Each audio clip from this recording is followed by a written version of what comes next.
record. Go live. Hobby night. Being productive sometimes. Oh, maybe it's better now. Yeah, it looks like it's. Time I look at it, it goes green to red. Back to green again. Fuck it, why not? Stream tags. War.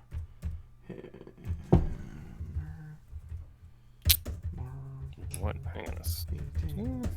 Hobby. Crisis. This protocol. That's really good. Marvel painting hobby. This is protocol.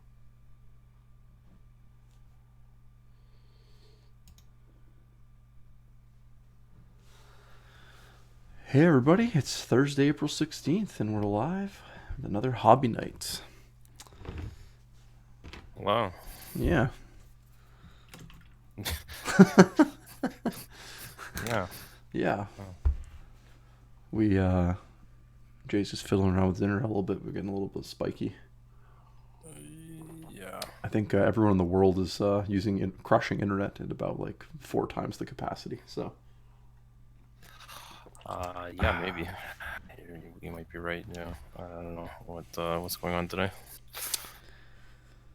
Yeah, so I think we're gonna just randomly pick the topic. I know a couple people asked me about it. Is we can just kind of talk about our own experiences about like kind of just trying to stay productive and how you've kind of we've kind of balanced that over the years with maybe different periods of our life. That might be fun to talk about, and then we'll just answer questions as we go. Add our little Dwayne's Corner later on. Of course. Yeah, I have to. What are you working on right now? It's the return of the cat. It's the return of the cat. That should have been the name of the show. Yeah. So the cat returns. Yeah, I'm doing this, or I'm attempting to do this like fur thing, and yeah, it's difficult. I don't know. It's time consuming. I don't know if it'll come out that well, but look, it's one of those like, yeah, I tried something new and learned some things. So, as I think we tell many people all the time, you gotta try some stuff. That's the only way you'll learn anything, especially with painting. It's such a there's like you develop muscle memory, you develop like all kinds of experiences, even if a model doesn't turn out quite how you want. So I think overall this model will come out just fine, but looking at the greatest examples of this painting this type of like fur on an animal, it's not going to be anything as good as that. But yeah, either way, I'm gonna do some work on it today, see if I can clean some things up. And actually, there's a lot of little details I need to, like, I don't know, little knickknacks and claws and teeth and crap that I really need to get done. This model's like, it's like 80% done, but the next 20% is going to be just like suck. So I find that I get to this. I think the reason why I haven't been able to call any of my Marvel guys done yet is I keep painting to like 90%. And then the couple of things I have to do, I'm just like, so I start a new one. Right? Yeah. That's sometimes the last stuff to finish a model is exhausting. It is. It can be exhausting. Yeah. Exactly. So I'm painting Winter Soldier tonight, and maybe a little bit of Crossbones, just to kind of. Ooh, Winter Soldier. Yeah, Winter Soldier is not technically part of the Cabal, but he has a cool affiliation thing where he's basically like a secret operative, so he can gain the affiliation from any team basically, which is kind of cool. So he's like a great model to have. Plus, like thematically, he was brainwashed, right? So it's great, kind of cool if he fights with the bad guys.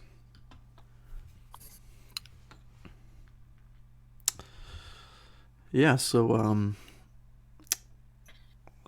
at least let's talk about maybe, I don't know, 5 years ago. What were some of the ways you would stay kind of productive? or was it something you even thought about like mentally?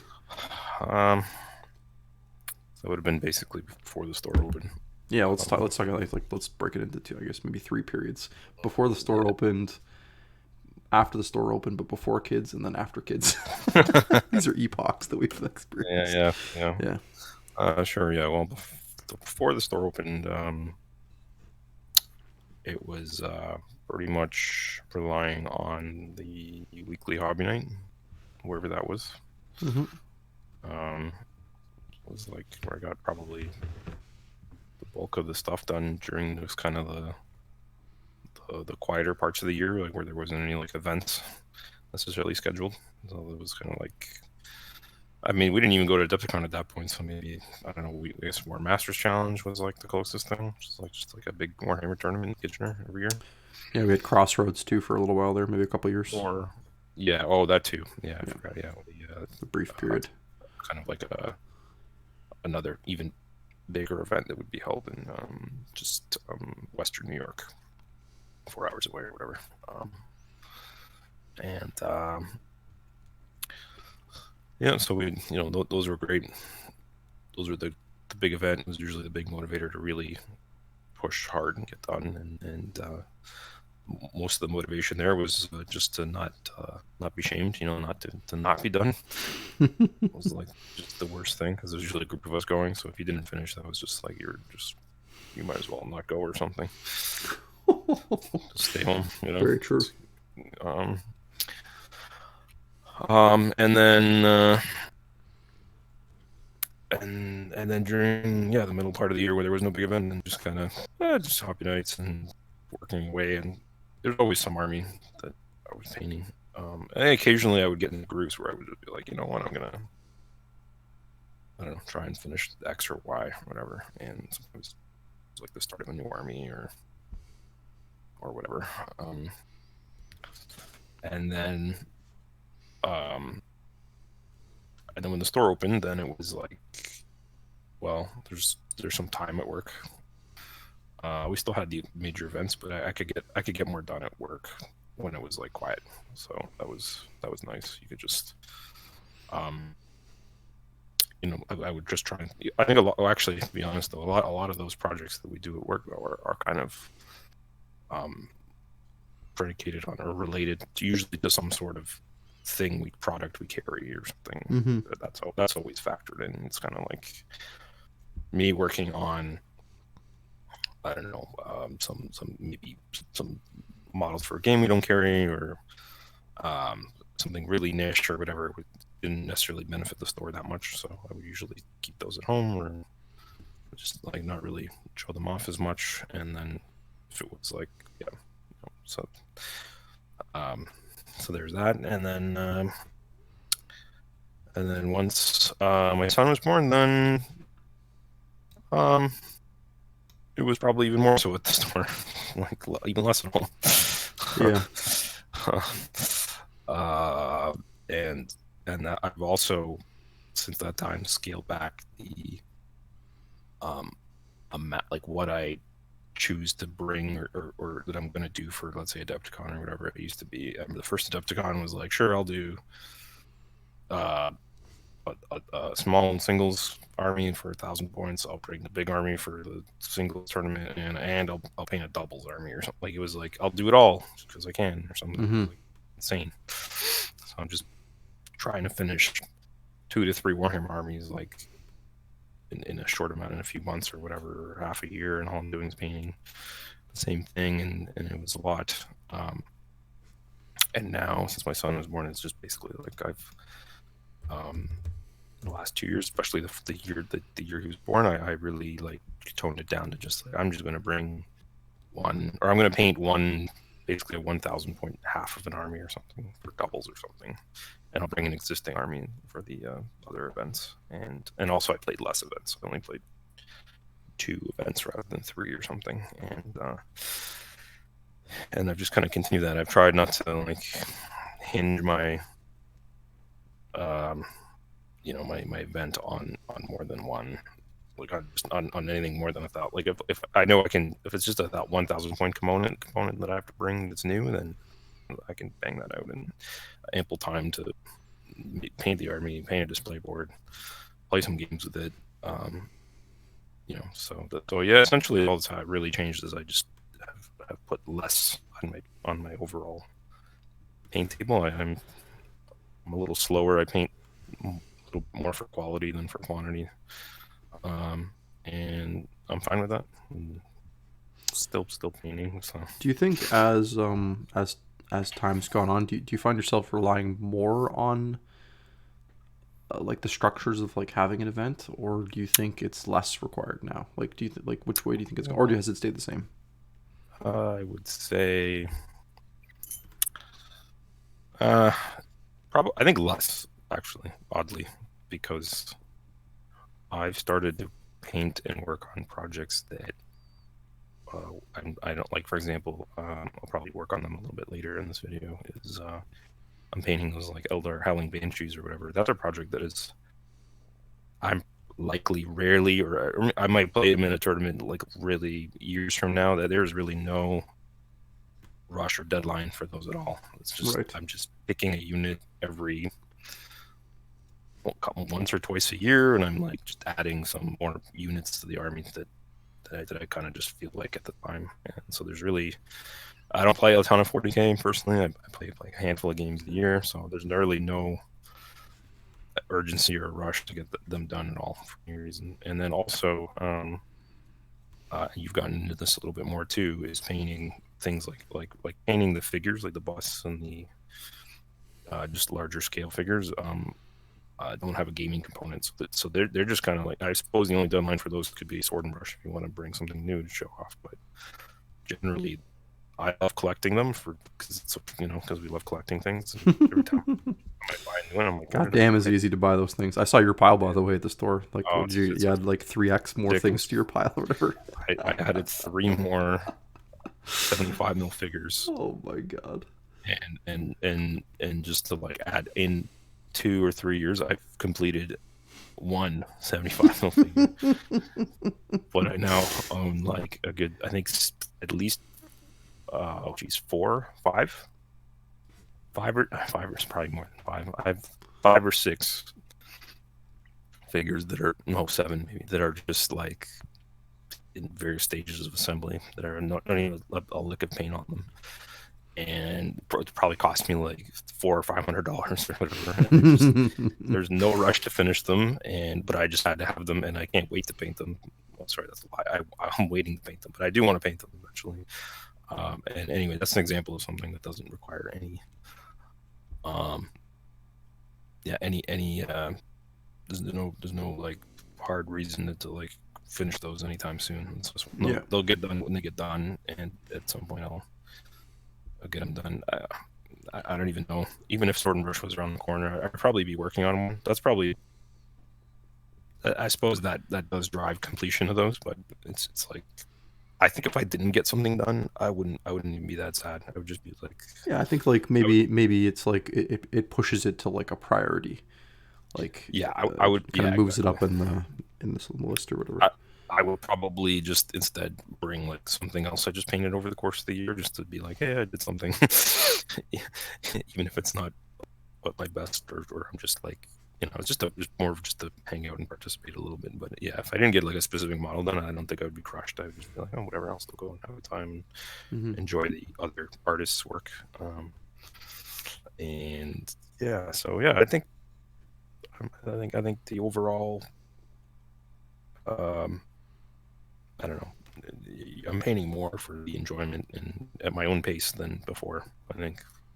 So maybe that's just us getting older, like a sign of like maturity in some way. I like to think maybe. That's definitely. I think having the children and just being more tired and having generally those time. I mean, to be honest, too, the business has kept us busy, and like busier than we thought. Mm-hmm. I think we're going through the process of opening a business, so there's like, yeah, I don't know. Even when you can get some things done at work, it's not like I'm like smashing projects. Yeah. Like it's you know, doing the day to day of the shop is eats up enough time, and like I said earlier, like I do have to be conscious of like we're trying to pick things that will overall benefit the store. So sometimes it's something as small as like, I don't know, exploring a hobby supply or something. Um, and this, there's no secret. Whatever projects Chris and I are working on, or like for games, those things tend to sell well, like Mm-hmm. just based on that. So because people have something they ask us, oh, every time something this happens, like people all the time, like, what are you working on? I'm like, oh, I'm painting this. They're like, oh, cool, what's that? And then, you know, spirals from there, or maybe they never saw that model before or that thing. And they're like, I oh, remember. well, I that's remember learning that lesson really early on in my like retail career, like maybe within the first month or whatever, being at Games Workshop with you. mm-hmm. And the Bloodletter kit came out, that new plastic set, Oh yeah, and I painted like 40 of them or something. And yeah, I was just painting them in the store all the time, and like people would come in and be like, just the excitement of like seeing someone work on something. sure, You get to see it in person and how cool it is, and then if you're lucky enough to see it with a nice paint job on, it yeah, goes a long way for sure. it does, yeah, I think we sold yeah, tons of those sets that month. It was crazy. sure. I I mean, mean, it's also a great set.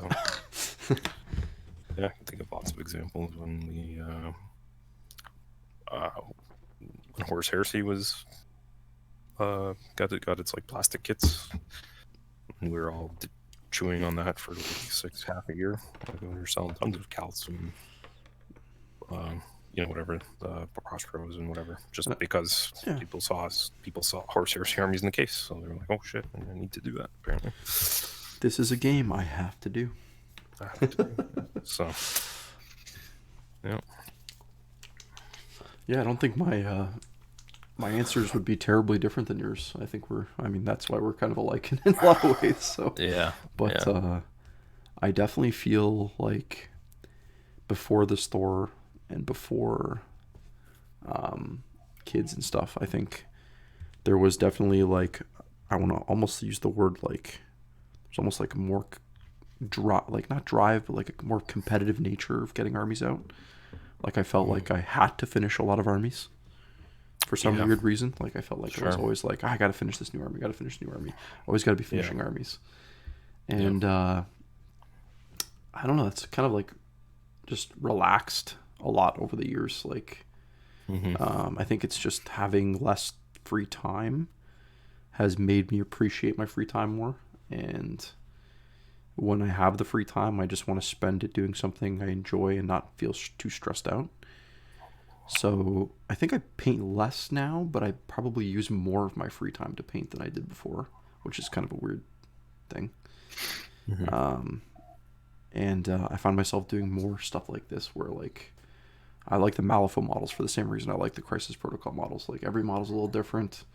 There's kind of one-offs. They're the characters. They're fun and interesting to paint. They're just kind of relaxing. Sure. Yeah. And then but part of me, like I still like having that goal every year to finish something. Definitely feels it's a different type of stress for sure. Like you're painting for a reason, so there's like an end goal. But it's nice because I don't think, I don't know if I would do an army every year without something like that in place. Well, I think your comment about the uh, what not feeling like you need to do like like so many armies in a year is probably to do with, I know I feel this way, is I don't know, maybe people don't realize like how many armies I've painted in my life. That's Yeah, between 5 years of Games Workshop and then the 5 years here and then the years yeah, in between. Like I had like 5 or 6 completed Warhammer Fantasy armies yeah, times like over 100 to 200 models a piece, like that I painted. And then that actually those were during the non-GW years. At GW was another like 4 or 5 plus a Lord of the Rings army plus a 40k army plus. So, and then that's not even counting the armies I've painted since the Age of Sigmar armies, like 4 of those around. So the need to like, I don't know, I have a lot, I feel like I've accomplished enough. So as in, that doesn't kill my motivation, but I there's no need to just like have to I don't know, paint like when a new army comes out that I'm excited about, say his shelves for example, you know, or not even his shelves, like it's like actually Sisters of Battle that came out. I really do want to paint those sometime, and I'm just kind of like, they'll be here for a while. I'll get to them in 2 years or 3 years or whatever. Mm-hmm. Just like I don't have to do them today. You start to take the long view sort of thing. Yeah. More long view. Yeah. And I felt that's made the art, the collecting and hobby part, just, I don't know, it kind of lets you kind of be more laser focused, I think, on the few things in hand, and you're just kind of not as stressed about like trying to complete. I think it's actually, I think what's also helped is, I don't know, depends. Some people really love competitive gaming, and that's great. I think not playing a lot of events, like reducing the event, like just playing 1 or 2 Mm-hmm. events a year has also helped me in that regard, because I'm just kind of like, well, if I played every weekend, then I feel like I would be like, I gotta complete more, right. I gotta paint more and get be on top of the meta and all that stuff. So no crisis. Just got a ton of paint on my model that I didn't want. No. It's okay. I'll be right back. No worries. Yeah, I think I definitely have that. I mean, when it comes to, I mean, I sometimes I think back to 8th edition, and I was like, 8th edition fantasy. I think I painted half the armies that came out in 8th edition and played with them. And then since Age of Sigmar has been out, I think we're gonna be at 5 years this summer, which is kind of cool. I've painted 4 complete Age of Sigmar armies. A couple of them were like substantially larger than 2,000 points, and like I don't know, I have 40k. I used to do a lot more 40k than I do now. I probably painted like, I don't know, 4, 5, 6 40k armies in the last 10 years. So when I actually add it all up, it's probably 15 to 20 armies in the last, I don't know, decade and a bit. And I think Jay's right. When you get to that point where you've painted that much, you just kind of for me at least, the urgency, like I've painted enough armies that when I finished it and a year passed, I didn't really like care for the armies much anymore. And I think it's just because like when you're rushing to finish something and maybe you're not like, you're not taking your time and enjoying yourself. There's I don't know. I've had the feeling at the end a few times where I just wasn't like super happy with how it looked, and I think for me, I realize now that like I really want to love the army when I'm finished it, so that I want to keep it. So for like to Jay's point as well, like I don't have that urgency to bang out an army quickly, if I'm just gonna hate it at the end, and then not want to keep it. I just don't feel like the point of that. So I just want to paint armies that I want to keep and have like really nice looking collections, because that's why I do the hobby. It's for the art more than the game, for sure. And yeah. See, Chris is being well, I agree with what he said. Oh, what? When he gets ready for a tournament, though, he's going to win. So that's fair. That's fair. Yeah. He doesn't like, I don't know, mess around. He's not bringing it up for fun. Army. It's gonna look good, but it also has to smash on the table. Oh yeah, like, for sure. Yeah, no, 100%. Yeah. That's why Jay's here to keep me honest. But I that's just like, it's funny. One day maybe I'll tell the story of that one other day. It's it's from a deep-seated competitive nature that I developed with my best friend growing up, and like just when you have a friend that you just compete with in everything you do, it just kind of sticks with you with everything you do in life. It's hard to turn off sometimes. Yeah, I don't know. I think you've eased up a little bit. I think you're Yeah. kind of like. I think you're definitely less. It gets to you less when you're like, okay, fine, I'm not gonna win at this thing. Yeah. Or whatever. I think that just comes from like I know video games for sure. Like I think Exactly.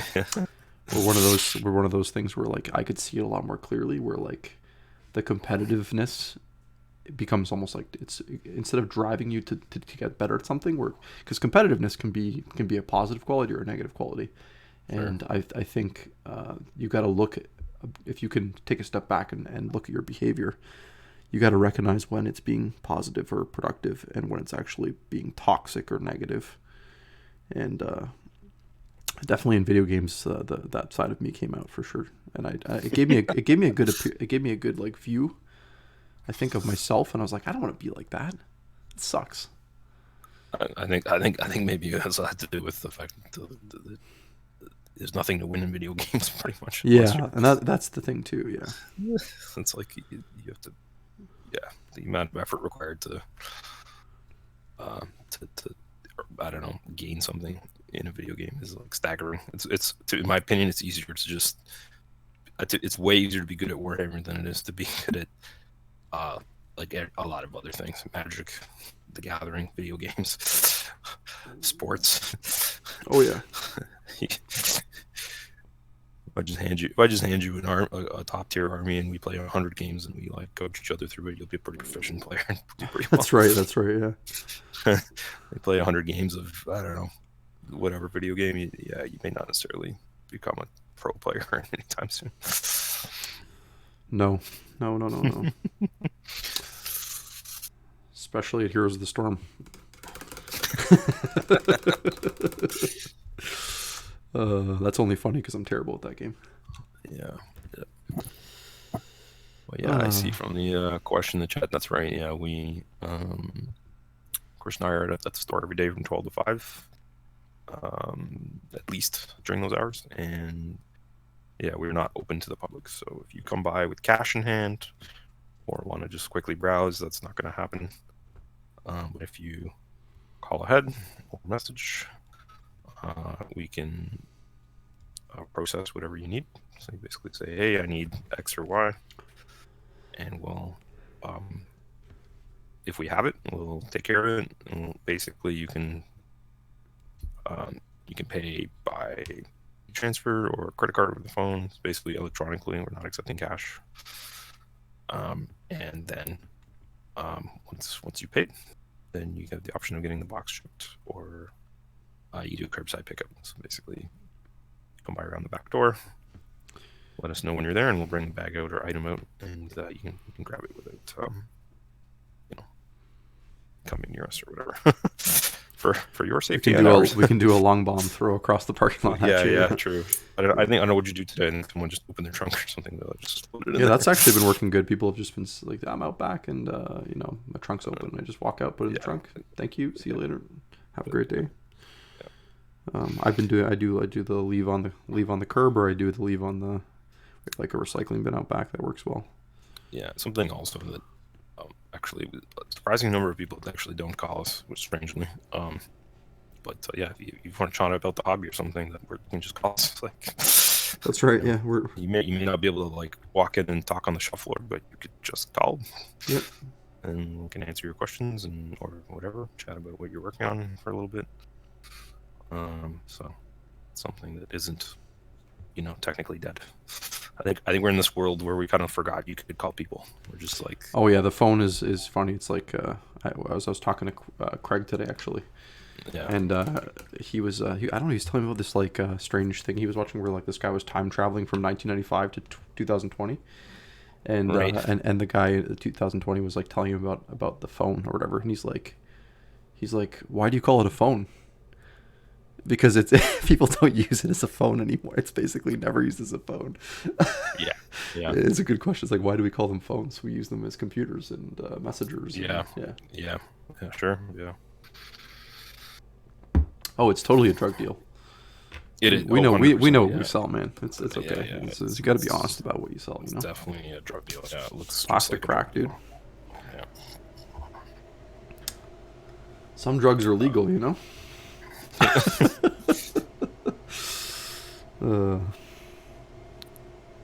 uh, If you haven't already been, um, bombed with or whatever with our daily updates or whatever, there's pretty significant restocks, at least from hobby supplies and actually in general. I think you can almost restock everything we carry except for Games Workshop, pretty much.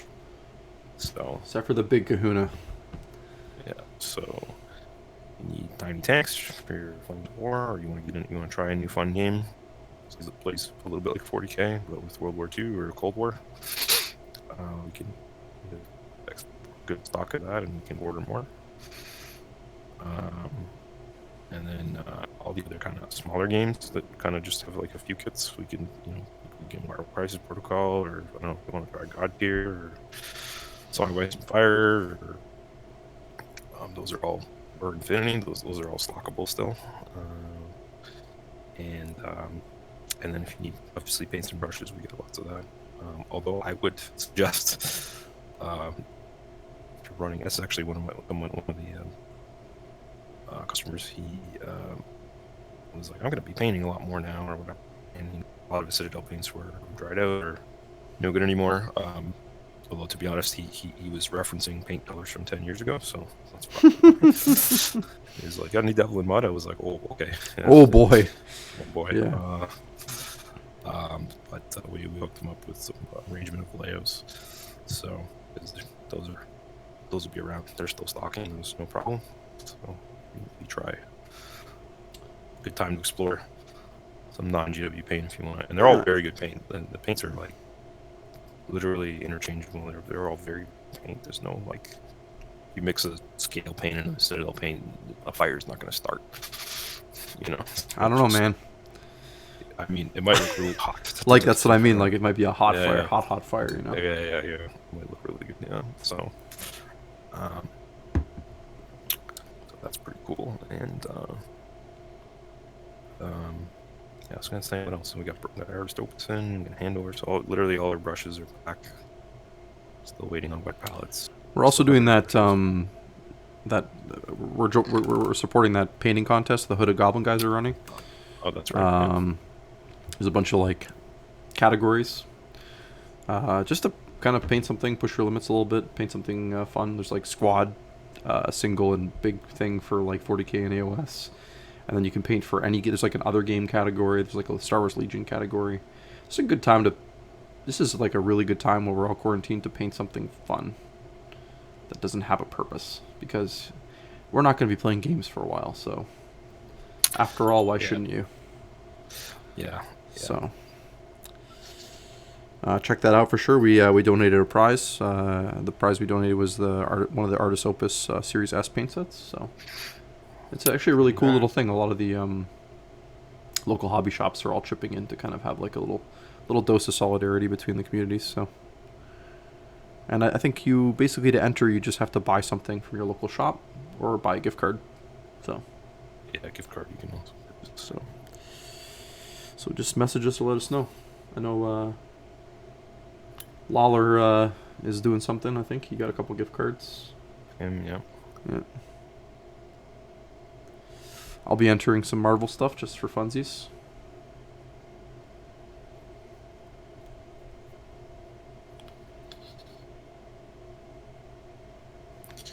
Yeah, I've had a few conversations like, when the gaming starts up, I'm like, yeah, that's gonna be a while. This is where you need to have a Step Brothers set up, Yep. Jay and I are just gonna start doing kung fu in the garage. That's right.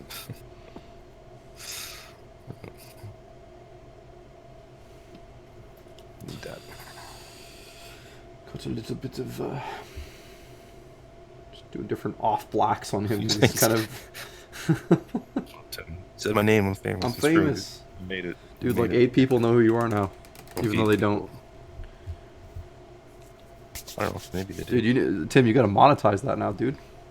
Yeah. Where's your pay button? I think I owe you like $5 or something for saying your name, right? $5. Yeah, Jay and I would have bunk beds if we could, you know? It'd be that kind of relationship. But we're too old for that, apparently. Don't have bunk beds or whatever. Yeah. Yeah. Where did they build bunk beds? Oh, more space. More space for activities. Definitely amazing. Patreon starts tomorrow. That's true. Patreon. You'll know things are really dire if Jay and I fire up the Patreon.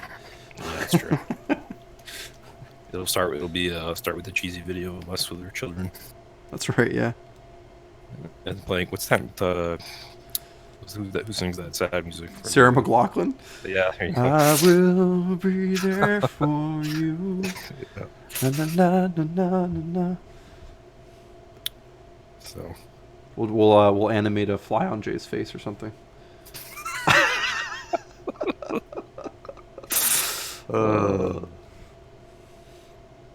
Oh man. Love that Trevor Noah bit where he's like, you would never see that. He's like, even the poorest children in Africa know how to swat a flyer. Yeah, the kid's not just letting a fly land on his face. He's like, that would never happen. This is BS for sure. Hey, Zach, how you doing? Zach attack. Zach attack. Yeah, that's right. Only for a price of coffee. Hey, let's be honest. It wouldn't be a price of a cup of coffee. It'd be like the price of a fancy dinner at Chris Roos Steakhouse or something.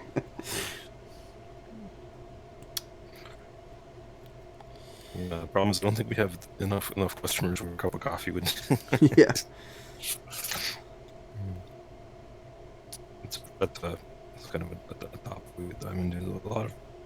We get this a lot. This is so like for Chris and I being at like one of the worst venues for me to be at is a wedding, because so like, you know, if it's like a friend of my wife's or something, and I'm sitting at a table with like people I don't know, as soon as they're like, oh, what do you do? And you're just like, oh boy. Oh boy. And then you're like, well, yeah, I got a hobby store, and they're like, a what? You know? And even if they're like, oh, like games or whatever, and they just don't understand, like, A, why you would do that, and they're partially right, and B, they don't understand, like, why isn't it just like online? What do you mean people come and do this and whatever? Yeah, just like, okay.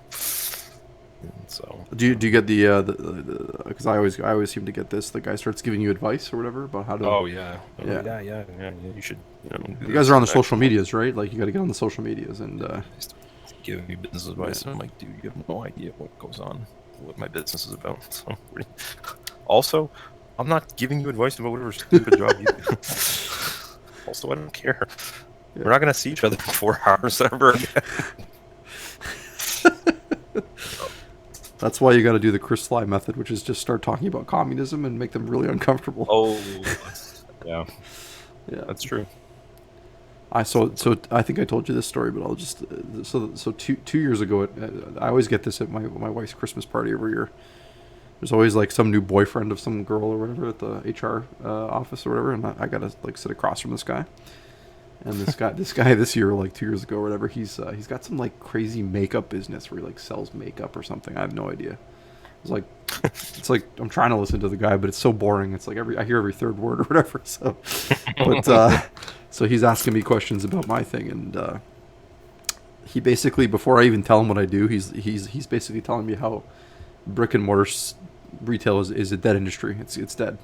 It's dead. It's dead. It's done. Yeah, the people that are doing it are suckers or whatever, and that whatever. He's like, so what do you do? Oh, I actually run a brick and mortar store. He's like, oh really? Amazing. Yeah. Oh, so how's that go? Yeah. Oh man, those are always interesting though. I'm sure a lot of people in the chat get it. They probably when they if it ever comes up, these things. It's a little easier to hide your hobby, but it's very difficult to hide your job. Yeah. So. Yeah. Exactly.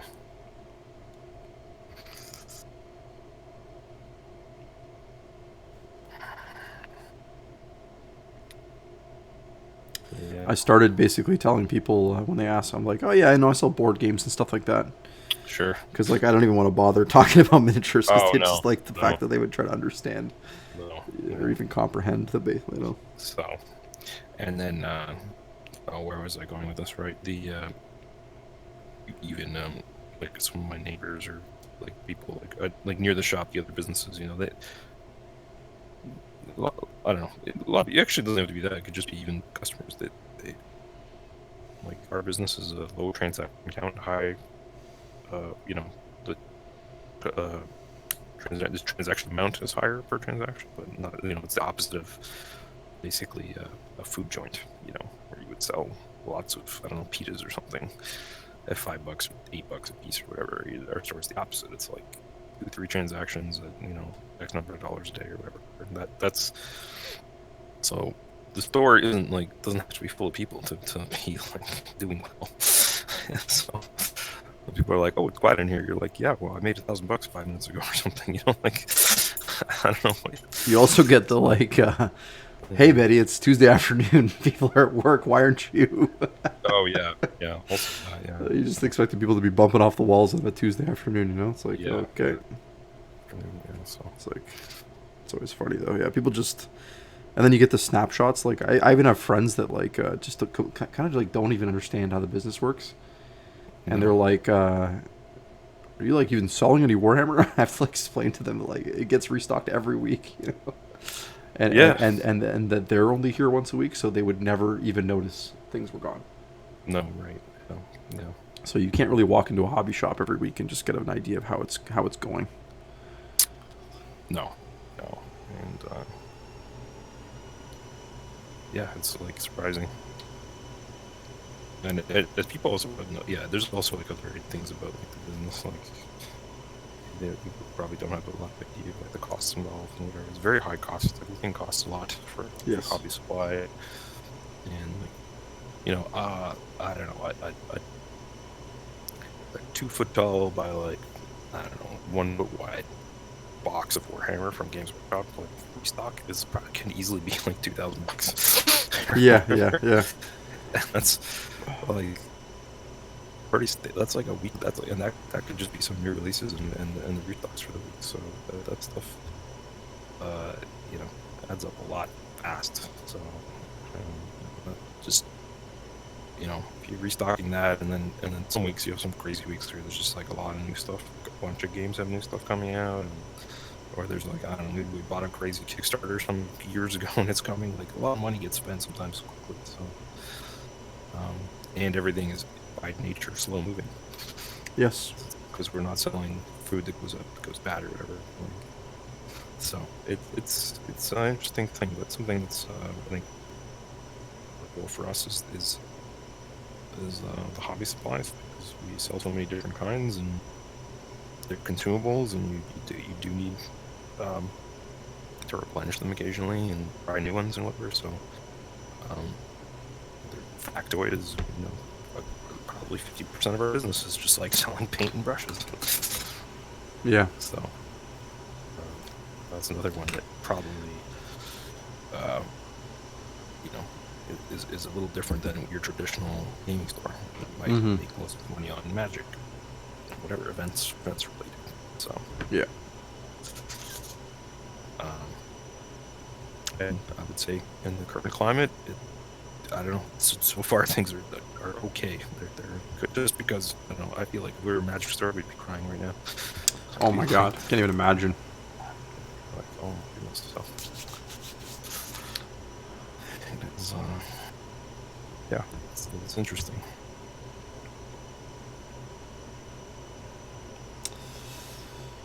Yeah, I think there's a lot of gaming-oriented stores that are kind of struggling out there right now, for sure.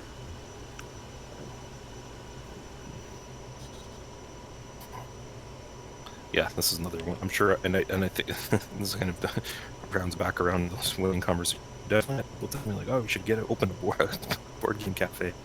Man, am I glad I didn't listen to those people right now. Yeah, and the thing is like it's you're like, seems like a really good business model. For that type of kind of, if you want to do that type of business, like, and I was even thinking, You know, like when you look into the future and you're like, oh, what businesses seem like they're like going to be around? It's like, well, they serve food, coffee, alcohol, Yeah. and they Yeah. sell an experience. I'm like, this seems like a very viable thing. Turns Hmm. out, once every 100-year pandemic doesn't agree with that business No. model, and you're Honestly. just like, those people, like, you cannot. This is why the government needs to step in, because it's like those people cannot be blamed. These people had really, like, I know a lot of these people that have like good business models like that, and it just sucks. Yeah. Yeah. I have a little face in the corner now. Finally. Yeah. We can't buy a webcam for Jay right now, so you're gonna have to just deal with this static face or whatever. I actually, yeah, even Yeah. if I had one, I don't know how would we. We'd have to. They would be. Oh, maybe. Oh, I know what we would do. Yeah. Like, um, find another way to like stream that to You'd be Chris or whatever. zooming or hangoutsing, I'd be basically. zooming Yeah, or yeah, hangouting. yeah, Yeah. Yeah. Yeah. That's true. yeah. Destroying my internet connection even more. That's right. Yeah. Yeah. I don't know. Maybe I don't know, I'll look into it. Like, you know, maybe at the end of April or something. Maybe I'll order one tomorrow and we'll see. Well, you can't buy one right now, so Oh, never mind. Out of no. talk. Yeah. Mid-May, I think, is what Logitech was saying. Midway. Oh, Mid-May. Jesus. They're just Fair enough. no one was like, so just like I say, like, you know, some businesses locked out. You know, like, it turns out a pandemic is really good if you sell webcams. Yeah. So Yeah. so yeah, we're just, even the one I'm using is Divey. It's he just was nice enough to lend it to me. So Yeah.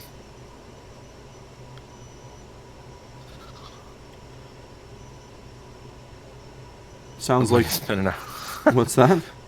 Am I gonna spend an hour on a sword? Yeah, me. You want me to do that later? It wouldn't be Jay if I did 2 episodes ago or something. Last episode? No, not this one.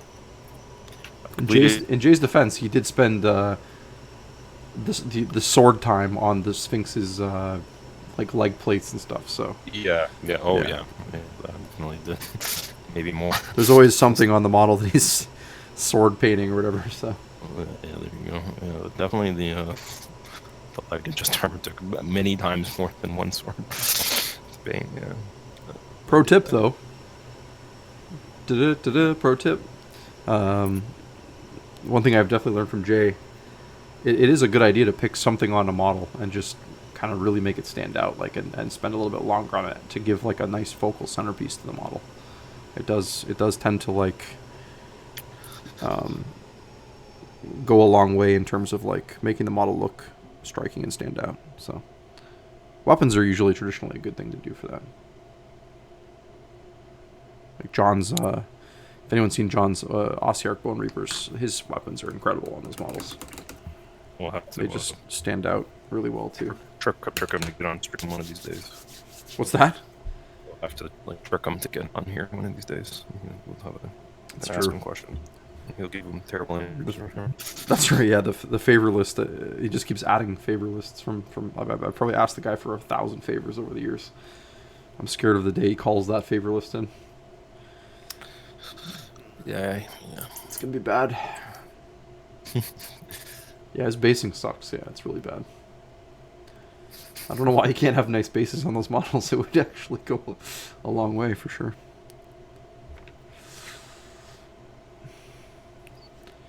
He's trying to make it feel like reachable for everybody, you know? Like, if the bases were nice too, it would just be too demoralizing. Yeah, basing is one of those things that it you can go 2 ways. You can basically just do. It's actually pretty easy to just pick like if you just pick a color that complements your model really well. And there are certain basing colors that are universal, like that kind of warm, kind of just brown. That's work well across any game or planet or world or whatever. And then the urban kind of gray can also work pretty well for anything a little bit that's not necessarily fantasy or whatever. But I don't know. It's something that if I had to like pick one thing is just just do more steps. Do more steps, it'll just look better. You add more. Just add more gas all the time. Just add more. Add more tufts, add more stones, add more. I don't know, whatever knickknacks you can find. It's pretty safe. I don't think you can really. And it doesn't even mean you have to go crazy with the color palette either. Like you could just you could just have more stuff and keep the color palette simple. And it just adds that. That's definitely one thing I've noticed you've in the last 5 years probably done the most is like just really tried to make your bases stand out. I think it's because of my this ongoing joke, and it's probably going to happen. Is at heart, I'm like a train hobby guy, you know. Like I've got that, like, Yeah. since I was like a little kid, I always like loved seeing the train layouts or whatever, and a lot of the basing or whatever stuff I incorporate into bases now are borrowed from that, and it just involves adding more. I don't know. It's down to the details, adding like different types of tufts and I don't know flowers and different stones and different textures, coarse and fine, and building up the base to give it like height, or adding water, and also doing it with purpose, being like, wow, well, why am I? What's the idea here? So if I'm adding, water, well, why, and so forth. So and making sure the colors fit. So yeah, it's a lot. You do have to kind of think about it though before as you're starting the army, or before, like, it can't just be like a thing you tack on at the end. You have to kind of like incorporate it from the beginning of whatever your plan was. So to pull it off really well, but I find it a lot of fun. It's not necessarily hard to do. You just have to you can't just leave it to the end. That's all. Jay's not telling the joke correctly though, because it's you got to kind of like flush it out a little bit better, because it's basically if you were like filling out the yearbook, like who's most likely to become train guy or whatever. Oh yeah, envisioned with his conductor hat in the basement with like a fucking 16 by 16 like train. Where his wife's yelling down at him. He's just got his headphones on. He's just not listening. He's waiting for the train to come in. There's no headphones. I'm just not listening. Oh, that's right. There's no attempt. Yeah. Jay is definitely the most likely candidate for that, for sure. And then I envision, her interrupting my sacred Sunday train time. Yeah. And then I just, look at her and deadpan say, I just missed the 2 o'clock. I just missed the 2 o'clock. Oh, the whole railway's off schedule. Yeah. That's true. That is the secretly what I desire the most. It's alone time with just me and my train. That's right. You got a long way to go before that happens, buddy. I don't know. My son has one of those, like, I don't know, Thomas train tables or whatever with the wooden tracks that he spends a ton of time on. And the other day I was like looking at, I don't know what it was. It was like a flyer or something. And I think it was Toys R Us or whatever. And it had the like Lego train on it. I'm like, when are we gonna get this? When I recounted a story how that was like due to cost in a $1992. My parents never buy it for me because it was $200 then. Just like $600 now. It's actually still $200 now. The price actually hasn't gone up. It's just, I don't know. That's crazy. That's crazy. And I figured out that for at least 4 more years from now, then I can quote get him that. Mostly for my own benefit. Oh, there's totally toys like that you just like missed out on yourself that you want to play with your kid, for sure. Yeah. And then and then the next stage will be when he's like 10 or 12. Then I have the excuse to build the professional layout that costs like $2,000 or whatever, which is really mostly for me, but also for him. Yeah. Toys are really marketed at adults, not at kids. The gold pocket watch, yeah, probably. Yeah. I'd get a Chinese one though. I'm not spending that kind of money. There you go. My wife's mom goes, well, I don't know when she'll be back next. She usually goes every year, so I can be like, hey, give me one of those. Probably not going this year. No. No, they went in the fall. So Oh, they did, yeah. my son's, by the age of 2, he'd already been on like a dozen plane rides and been to China. So he traveled more in the first years of his life than I Yeah, did Jay's a in lot the braver first than I 24. am. I had a tremendous fear of bringing Logan on a plane just because I like how. Oh, Yeah. You definitely just have to have the just do it Nike attitude when you travel with kids. yeah. Yeah. No, taking him to Mexico was great. Yeah. Actually, yeah, well, in the same, that was last year. He also went to Cuba with my wife and her mom in the winter time. So I remember being on the plane and he's like being fussy or something, and the passenger next to me is like, "Oh, is that his first plane ride?" I was like, "No, this is like 7th."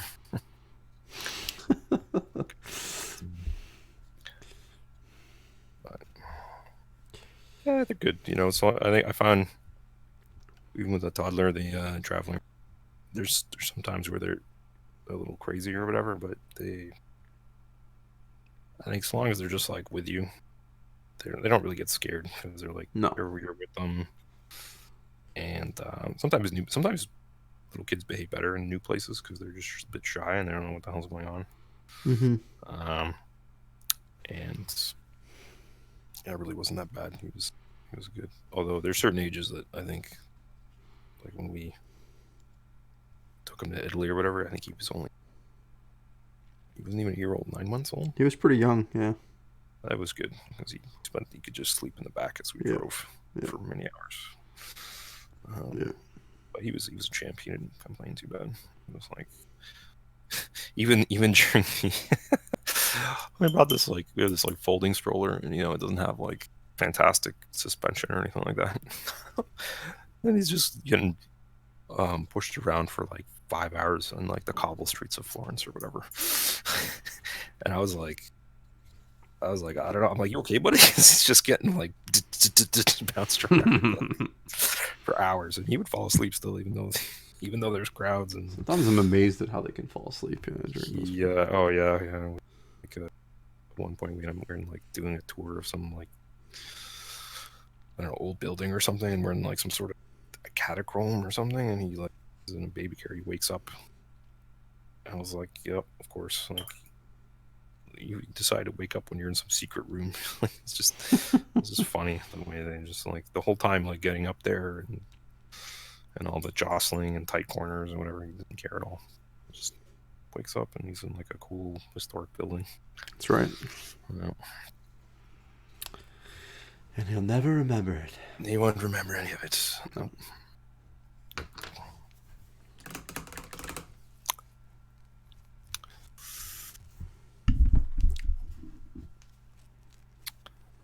All right, let's see what questions Dwayne had for me that we haven't covered. Dwayne's corner. Find him here. Or I'm sure if I gave him 30 seconds, he would send me more a page. That's good.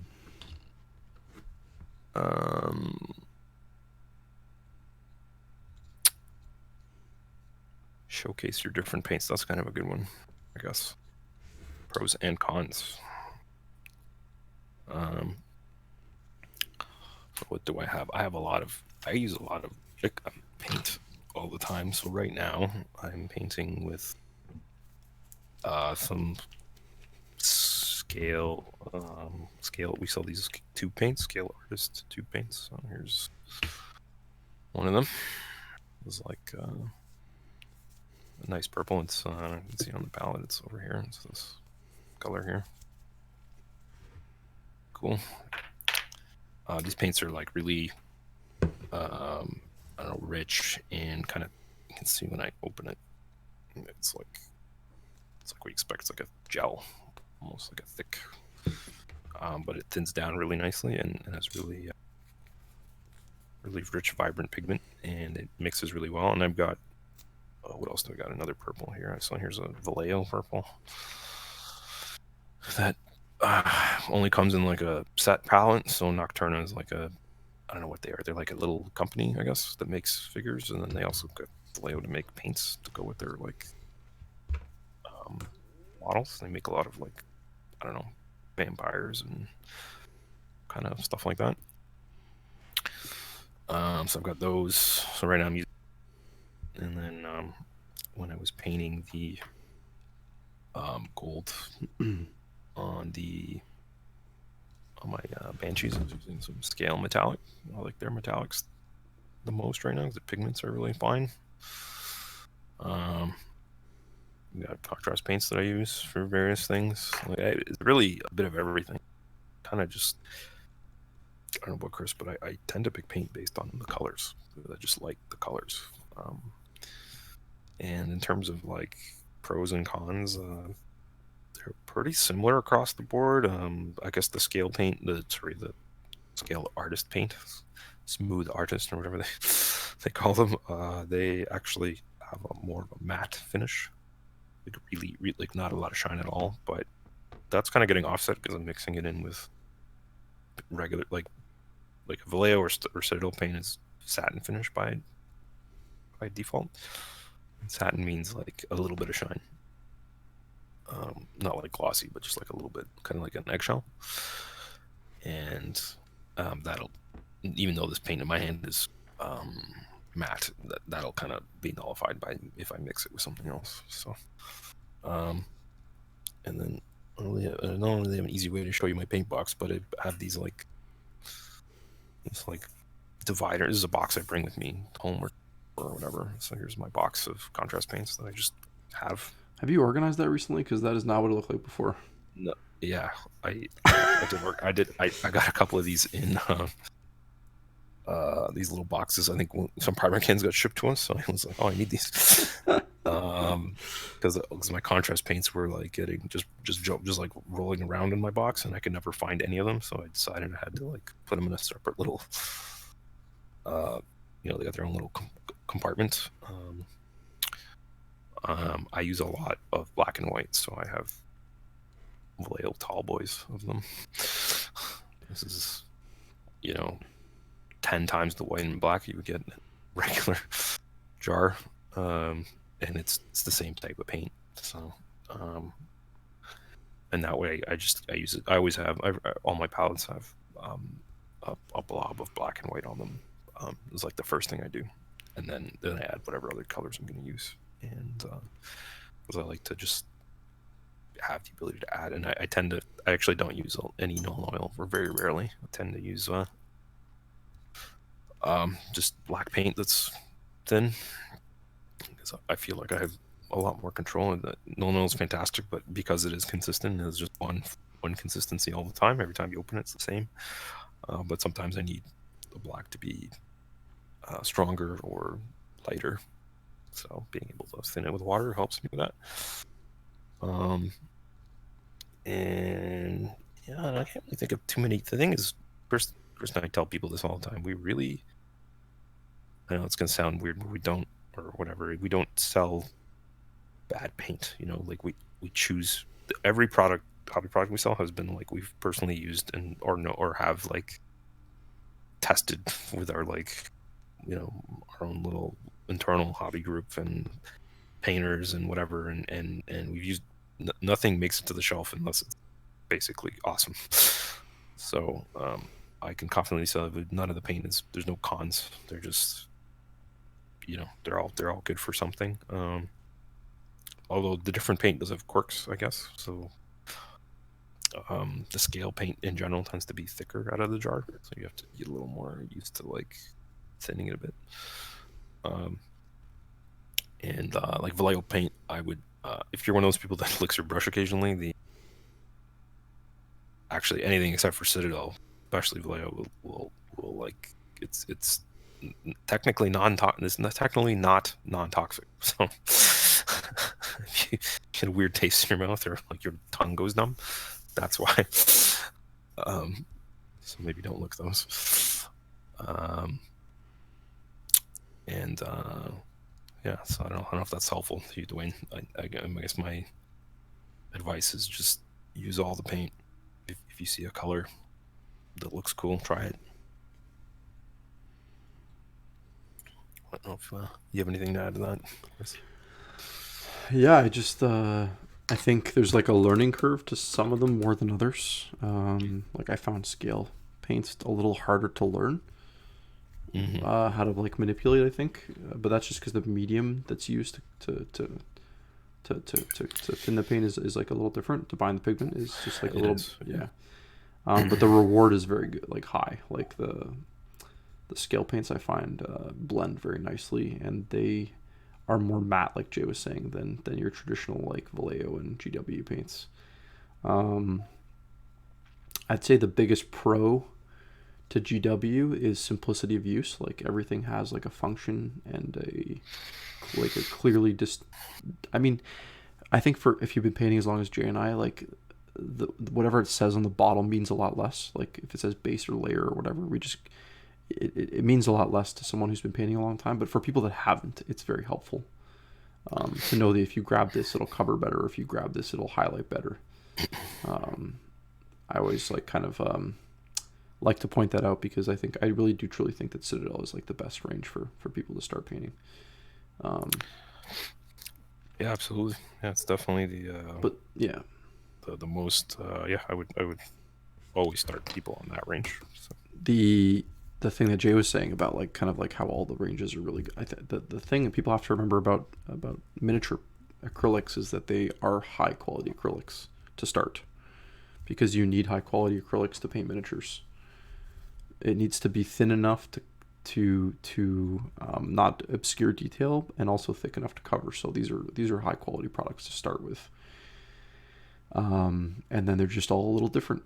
So Jay and I are definitely both people that like to try stuff, and by trying things you get better. But all of the ranges, I think, like you said, like the more I paint, the more I just kind of grab a color and go. I don't really think about it as much.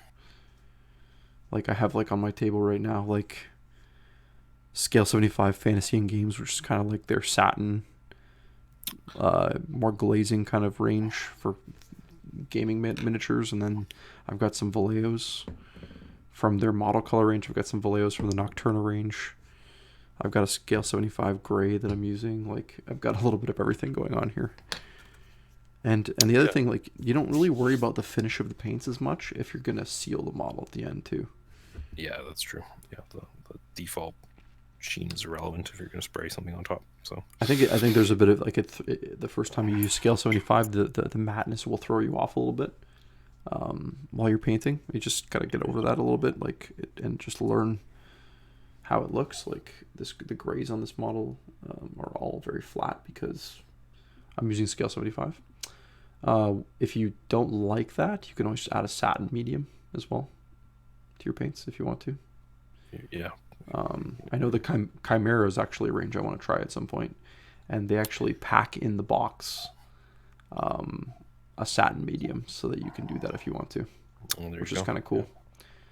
And I was just talking to Brian Howard from Scale 75 USA today, and apparently they are the exclusive distributor for that product, so that's pretty cool. That's awesome. Yeah. Yeah. So it means we will be carrying Chimera forever at Lords of War, which is pretty awesome. So just have to get some more because we didn't get enough. They make some of the nicest busts and figures too, like just incredible stuff.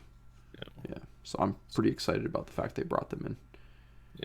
So look out for a future order. We got a few in, but they went immediately. So, yeah. As we do, we always we like to try and see before we dive too deep. So in the future we'll have more. But also too, if you want to get into figure and painting, we have lots of those. But something cool online, let us know. Chance we can get it at some point. So absolutely, it's nice to see them expand their range of things they carry, because for Jay and I, it makes it easier to actually carry different ranges of busts in the store because we don't have to like order. You know, it's a lot harder to create a minimum order just ordering Chimera from Chimera. Whereas if we can order from Scale 75 and add it to our order, it's much easier to add a couple busts or figures. So yeah.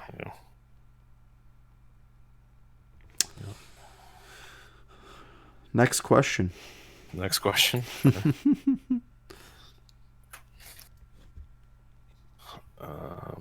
Next question. I'm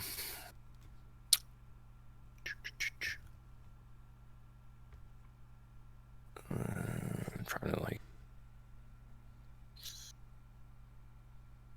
Let's go with. That's probably a good one. Not too bad. Is weathering / battle damage. Oh yeah. Is another. It's kind of. Sort. I don't know.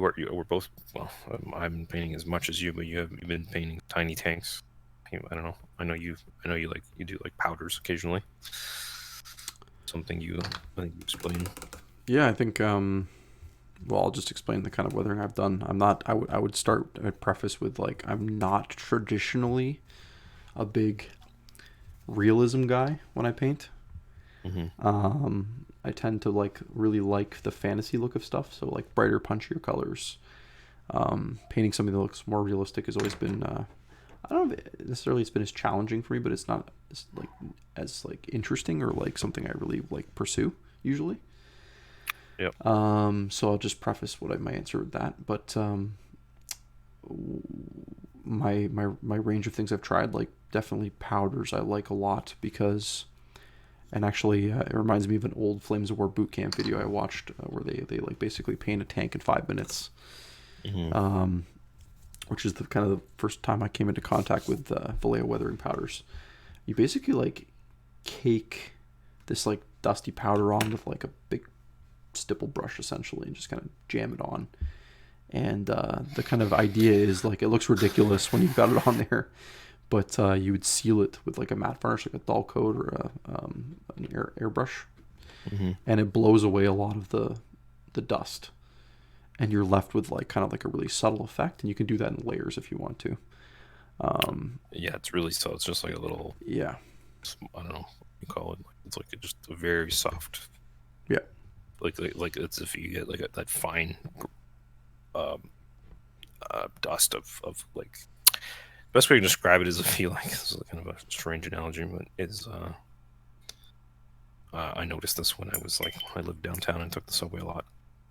Is the signage in the station was just covered in this like really fine, soft, gray dust.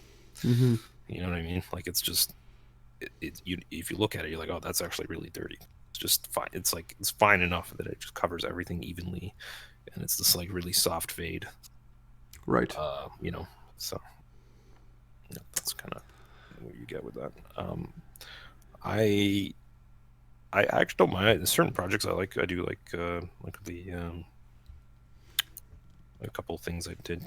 I'll start. I'm more of a sponge guy. I like using the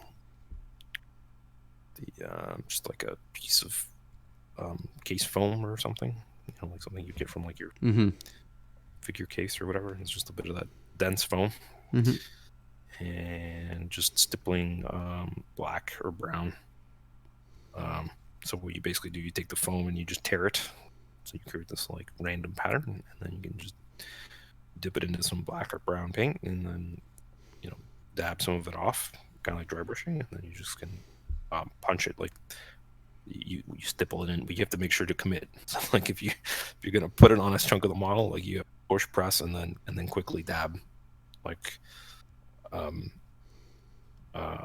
and yeah, I like that works to give like a battle worn dirty look, and it looks better on top of lighter colors. So like I have the contrasting, yeah, so I have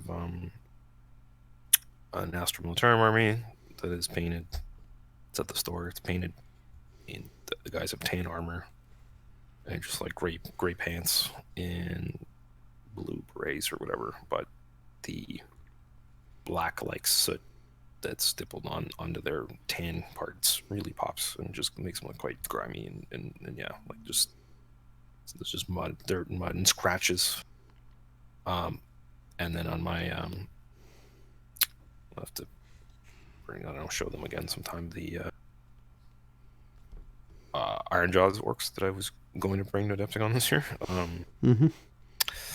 are also they're weathered a little differently. In that one, so they have their armor is painted in contrast blood angels, and then I took like the side of my brush with like some really light like gray, and I just like dragged it across some of the hard lines and area, because their armor it looks like it's literally been just like a chunk of metal's been crudely hammered together.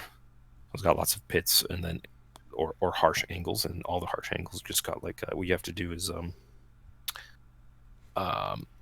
actually first you streak your brush. You need black, straight black, and just streaked across some of those hard edges where you're just gonna let the side of your brush grab and just go across, and then that gives the depth to the scratch. And then you need a really light color to hit parts as well to complement it, and that's how you get the illusion of a deep scratch or crack. That's actually a good point. That extra step really goes a long way to creating that effect. If you don't highlight it, it really doesn't look right, almost, you know. Yeah. So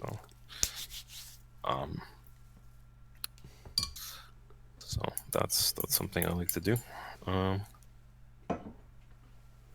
Other things I did when I was painting Flames of War, I tried the what is it, the pencil, just pencil weathering. Yep. Pencil weathering. That's pretty simple. You can try that.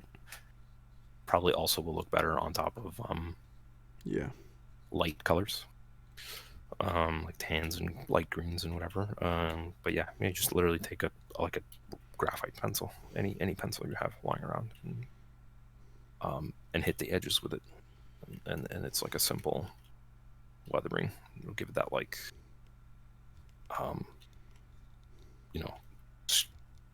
scratched gunmetal. Yep. Kind of. And if you have a finer pencil with a really fine tip, then you can really do those like really fine scratches. And if you do those in the right spots and put them in the spots that are like high traffic, can look pretty cool as well. Have you done hairspray weathering before? I'm trying to remember if I did. I don't think so. That's a good one, actually. That one's really easy to do too. But I don't think I have. I can't think of a project that I did it on. But I never really wanted to do it, but because like so many of our friends did it, it just kind of like I felt like I had done it because they were all doing it all the time. Yeah. It looks really good. It's basically you pick an undertone to your army. Obviously I'll use the Space Marines as an example. Basically decide what the chip color is going to be, and you would base coat with a aerosol or like airbrush that color, and then you basically put a couple coats of hairspray on. Any hairspray will do, by the way. Any hairspray, yeah. Just use whatever you can get your hands on, and then you do your airbrushing on top, like your fade and stuff like that. So you would put your base coat on, and then maybe a couple of highlights, and then you literally take a small kind of stubby brush or a soft kind of sculpting, what are those called, sculpting brushes or whatever, anything that you can put a little bit of moisture on, and you can literally just scratch or rub the paint off in areas. Yeah, that's it. Yeah, it's pretty neat, actually. Yeah. And then you have to seal the model with some purity seal or something, because the paint will keep getting rubbed off. Essentially, the moisture dissolves the hairspray and it takes the paint off, which is pretty cool. Yeah. That's a pretty popular one. You see that actually a lot. When you see good weathering, that's like a lot of bigger chips on a model, that usually it's the hairspray technique that people are using. Yeah. What else is there? There's those, I've used those quite a little bit. Those like kind of like makeup brushes. Yep. Those are kind of cool. Those are good. It's a bit more heavy-handed, I would say, maybe. Like they're not like, they're a bit more like if you want a more dramatic kind of effect, usually, depending on the color. yeah, I would say well, what it is it's like literally like it looks like a little makeup applicator, and to me it sells these kits, and they are pretty easy to use. They're basically yeah, it'll be like a simple palette, like 4 little colors, and you get your little spot like makeup looking brush, a little more of like a sponge applicator, and then you can just can just like smudge it on. You just like dab it into the powder and then apply it on the model, and kind of like what you did with your flames example. You kind of like apply it on in layers, and then you seal it. And to be honest, a lot of that, as I've kind of like explored myself, a lot of the thing with powders is like if you don't you for work because you're wargaming with them, you have to seal them. Yes. Because they'll just get everywhere, and then the problem with sealing is it blows off a lot of it. So it's like if you want like you need a little bit more. I think you need to look at more of the I haven't gotten into them too much, but you can use pigment binder. I use that a little bit on some things, and then there's companies that make products like that stick better. So there's like enamel, weathering products or whatever that will have better adhesion over time. But there's also like you don't have things don't have to be powdered. You just can a lot of it is just paint to do with how you paint something. Yep.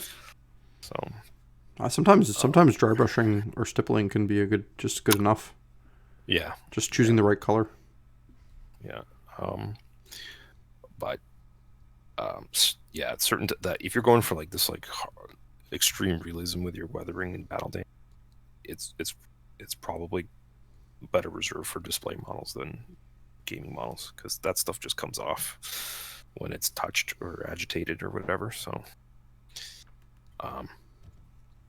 it depends on what you're painting too. I'm not saying there's right or wrong, but I find it some painting projects it just makes more sense than others. Like, obviously things like orcs and space marines are like great candidates for some sort of scratches or whatever. But I don't know if I would weather my Tyranids or Eldar or whatever. Right. So there's a bit of that too. You gotta think about that. And overall, the more I think about it, yeah, a lighter color scheme will work better because it'll show it off better. Like whatever 100%. So there you go, Dwayne. Hope that helps. I know I keep promising to do more fleshed out tutorials, and that's still the plan. But to be honest, our days have been pretty busy actually. It's tough, yeah. Life and home, and knock on wood, the shop has been busy enough.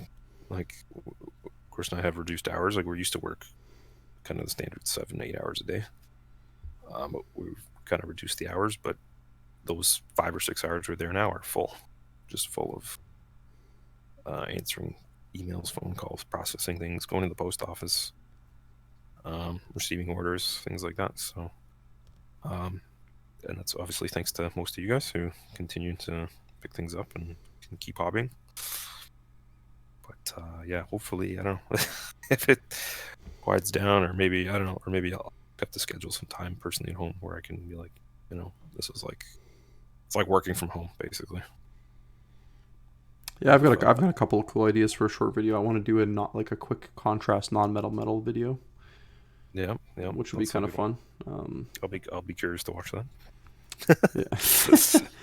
I mean, maybe it's not for you, Jay, but Yeah, maybe not. It's true. You like to spend 3 hours on your non-metal. That's not going to be for you. No, exactly. Yeah. Quick. Quick. I know. Yeah, exactly. What are you talking about? And it is a bit of an oxymoron coming from the glacier himself, but doing a quick how to do something quick video, but yeah.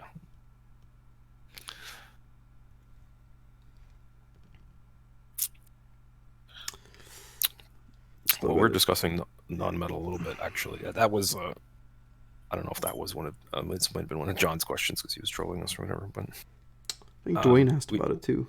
Did he? Yeah, people do ask us about the what non-metal metal and whatever, and So obviously, I think most people know what it is, but if you don't, it's the idea. It's kind of like what I did on this model here. It's this painting something that would be metallic without using a traditional metallic paint. So you're creating the illusion of that something is, gold or silver or whatever. And there's lots of guides and tutorials you can try, but the two things you need to try and think about or kind of have already in your toolbox is understand how light bounces off of shapes, squares, cylinders, prisms. And that's like a whole other thing there. I would just, to be honest, I didn't like formally study anything. I just looked at examples. And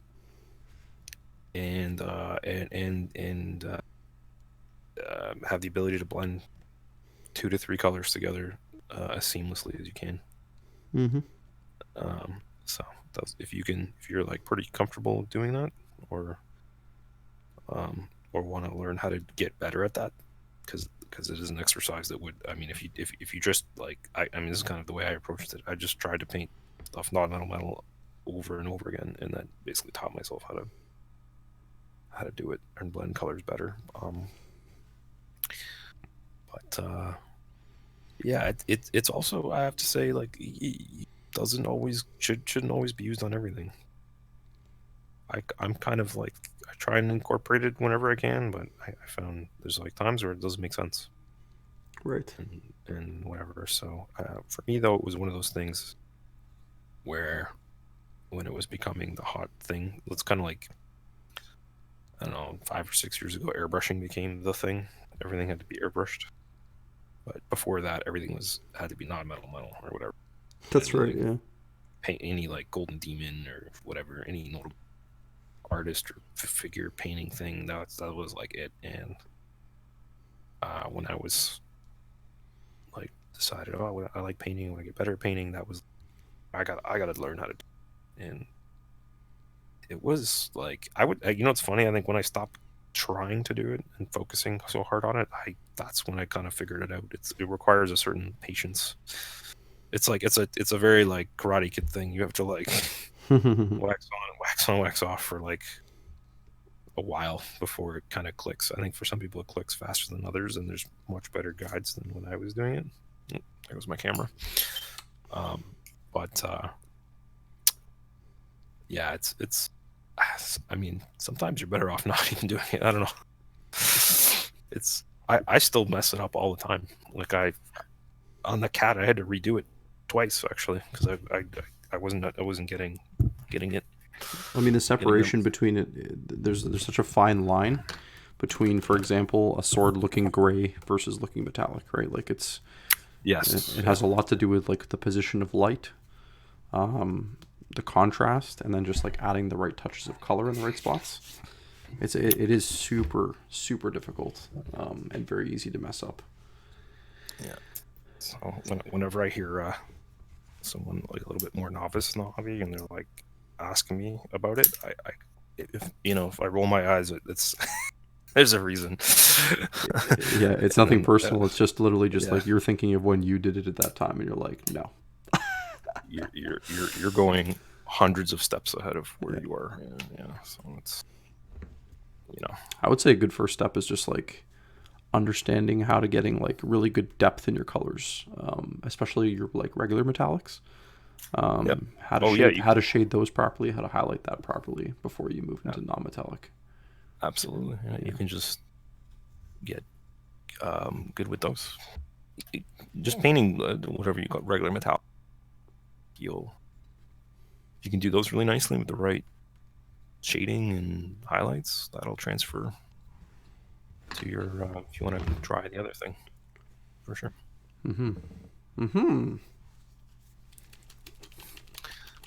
Go. I don't know if I have to click another button.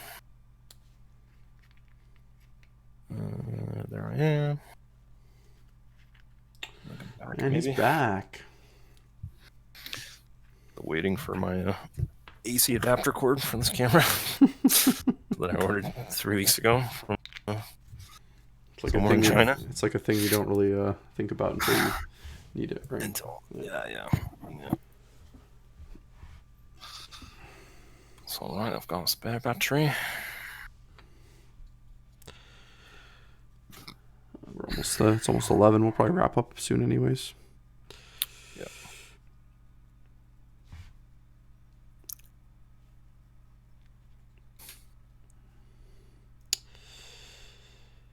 Non-metallic metal. Yeah, I still struggle with this, getting the steel to look right a lot of the time. Yeah, I actually think I think sometimes gold can be easier to start with. I find gold a lot easier. Yeah. Because it's just like it just lives in the realm of like browns and yellows. Mm-hmm. But steel will just reflect whatever's around it, so it can be blue or yellow or anything. Yeah, so It's problematic. it's a problem. It's a problem, dude. And to make it look convincing, you have to like work in these other colors that are that you're imagining around it. And I think that's another hard concept is to make it the illusion, real. Is you have to invent the reflections, which is like it's like it's just sometimes it just hurts your brain just thinking about it, and you're like so You're essentially placing your miniature in a world. In a world, and I know I say that, but like obviously all the highlights place your model in the world, but not to the same degree. Like most highlighting is kind of like you're assuming like a natural source of sunlight ahead, like above, and sometimes in front as well. But painting a sword or a gun, there's like so many angles of reflection there that just aren't normally factored into the painting. So it's complicated, and you can see the guys that can do it well. Well, it's like that we have that artist in Sergio or whatever, and he was telling the class colors don't matter. Do whatever, colors don't matter. And if you if you're not, I don't know, if you haven't done the technique a lot, you're just kind of like, what do you mean the colors don't matter? I came here to learn what colors I needed to do this with. But and then he'll be like, I cannot teach this person. Yeah, I know. Thing is, like, you're gonna grain in like an overarching like theory. He's kind of right. The colors don't really matter. And you could use whatever colors you have on hand, but yeah, on another way, they do matter. That's right. Yeah, they do and they don't. Yeah. If you know what you're doing, they don't. If you're learning, then maybe just, which is why we like telling people to, or usually starting people with the themed sets. So all these companies make sets that already have the kind of the core colors. So I paint a lot of things with if I'm doing like something that's like a non-metal gold, I'll probably follow. There's a scale set, non-metal gold scale set that I use the steel one too, but the gold one is a little easier to learn with, and it has 8 paints in it, but there's about 4 that are like the core ones. I'm gonna try and find them here. It's like bearing blue and That's for the steel. Oh, steel. Sorry. Yeah. This is for the gold. It is. Where is it? Yeah. I know the Vallejo ones because I've used the Vallejo ones a lot. There you go. Yeah. Heavy gold brown, baby. Yeah, that's right. Yeah, and there's a similar color in this palette that is like in the set. This is like very similar. I think they call it it's Sahara yellow, I guess is the. Oh yeah, there you go. I think I have. That's a nice color too. Yeah. It's basically these 3 here. Oh yeah. Gobi, is that Gobi brown? Gobi. It goes Kobe. Kobe. Sahara. Kobe's Gobi, Sahara, Tanir, and then another and it's called white sands. It's like a Hmm. off-white, kind of like a really light screaming skull color or whatever, and some white and black as well. So yeah, those are the, you kind of play around with that. And there's a video you can type like scale color and non-metal gold. There's a 5-minute video and they show you how to like mix them and the steps to do them in. Yeah. So those are really handy. And I was like, you know, once I did it a couple times, I was like, okay, that's my little gold recipe. I'll just do that. Absolutely, yeah. Because, yeah, I'm not. Even though I do it on every project I can, I don't. I'm not able to like just create it from nothing. There's like a practicality element to it, I think, with a lot of wargame painting, right? Like Sure. it's like there's like obviously you could learn even more theory and that sort of thing, but I think for you, maybe I'm speaking on my own behalf here, but like at some point you're like happy knowing a few recipes that you can go to Oh yeah. and pull off versus like Mhm. knowing how to Mhm. build something from scratch. I guess it'd be like cooking, right? It's like Yes. I'd be okay Yes. being known as a good cook if I could whip up a few recipes and do them really well. I don't need to Yeah. know how to necessarily make them from scratch and know why those things work together. Sure. Sure. No, I think that's a cooking knowledge is a good one. Yeah. Yeah. Yeah. Like, well, especially for wargaming, because like, you know, if I was primarily a figure like a show figure painter, then the reason to like master all these things. But for the wargaming, there's just too many things, too many models to paint, and if you want to get stuff done, yeah, you need some like good recipes, good meals that are easy to make, Yeah. and that you can depend on, and yeah, so that's a good point to do it. It's that, you know, just like some meal that you make over and over again at home, and it comes out consistently and tastes great every time. And, yeah. And you know, if you end up, you know, doing it enough, you're like, well, maybe I'll start to learn a new recipe, or you like want to learn more about like why and how. Improve it, That's fine. whatever. Yeah. Sure. Yeah.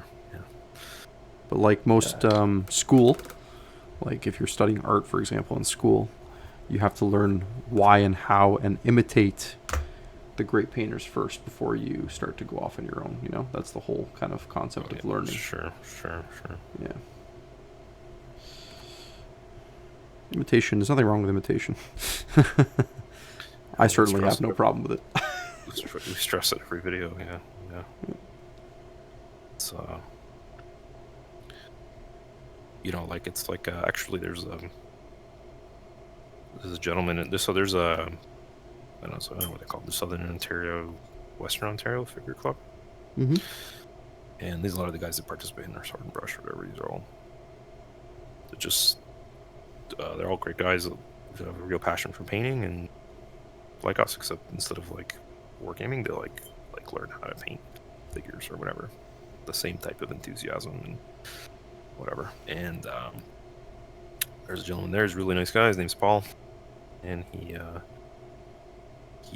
actually in a very short time, very proficient, doing very complex things.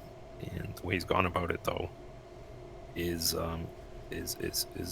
know, a lot of these like world-class artists have Patreons and ways to connect with them and learn things, and they teach you. And he's gone that route. Basically, you know, subscribes to all these guys. Will occasionally fork over the money to get like some like real one-on-one time with them, and he's studying their methods. And every like month or two, or however long, he'll study another and try another, like really, basically replicate someone's like impressive work, and he's been successful. Results are, you know, really good. And I think little by little, he's just adding these like techniques to his arsenal, and he'll be able to like deploy them on different, you know, in different ways. But I see right now a lot of like, and he's only been doing it for like 2-3. Yeah, he's like pretty new to painting, which is kind of crazy. Yeah. It's crazy, yeah. But it's easy to be like, oh, this guy's just copying something, right? It's like, okay, yeah, but he's, you can't deny his like ability to handle a brush. Well, you have to say it's okay. So you go try. It's not Yeah, that. It's actually yeah, not that easy. it's very difficult, yeah. Yeah. And I Yeah. think even I'm guilty of it. Piece he did, I kind of wish he put his own stamp on it, but at the same time, he's doing stuff that I don't know how to do, and Yeah. and it looks really good. And Yeah. and I don't have doubt. I think if he just keeps on this trajectory, he's going to be, producing some really, really nice pieces going forward. That being said, it's also, he's getting out of the hobby study things really too much about Mm-hmm. developing his own thing. Then that's fine too. Mm-hmm. I still enjoy his posts and watching him progress. And I'm sometimes looking at what he's doing and I'm like, oh, that's how you do. Essentially sharing some of these like secrets in a way.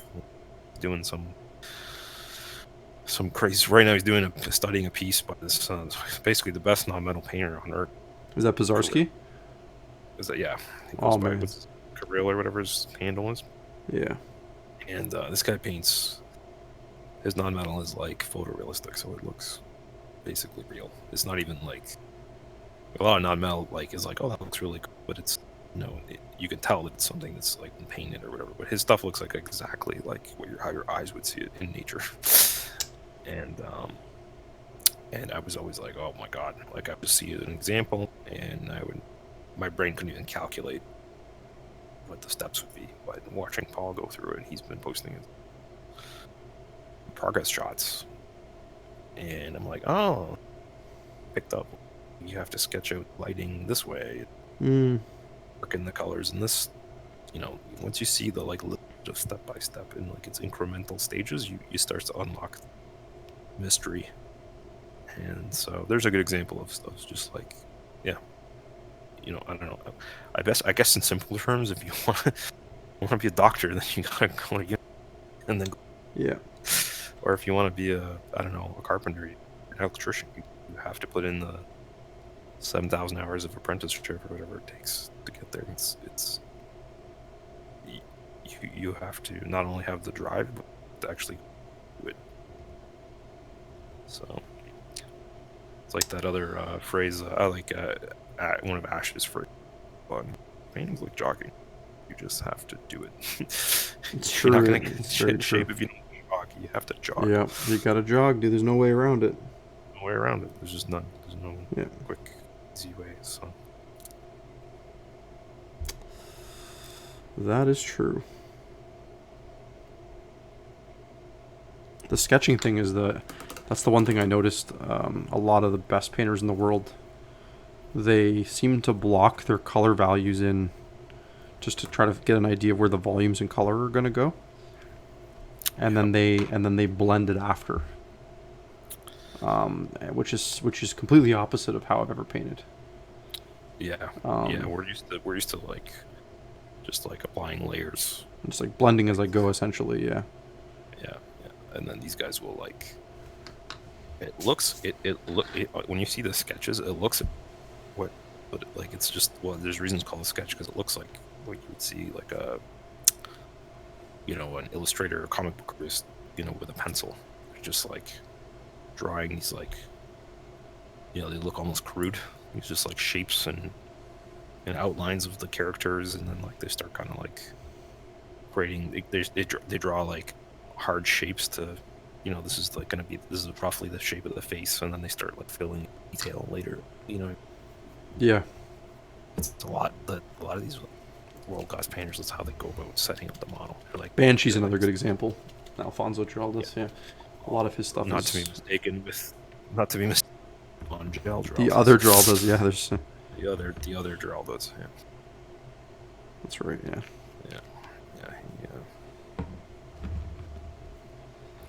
Yeah, is like some black and white paper pencil sketch, and you're like, oh, he did that with a brush,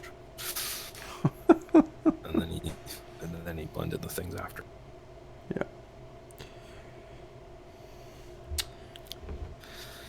I think it's important, and maybe we'll talk about this another time, is like just having a clear idea of where you want to go.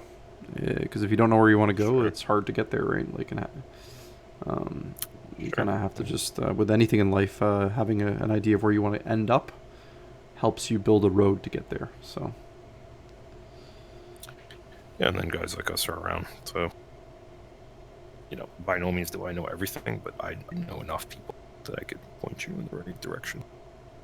Like, oh, this guy's, it's like when someone asks me like more than a basic airbrush question, Pat.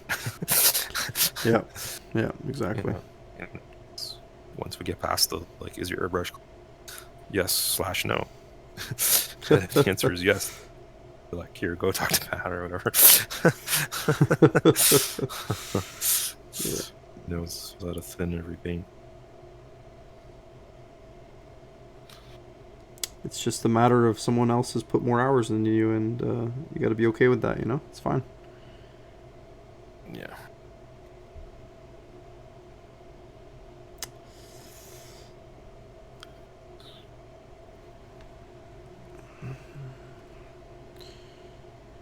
I like Pat too because he's very humble.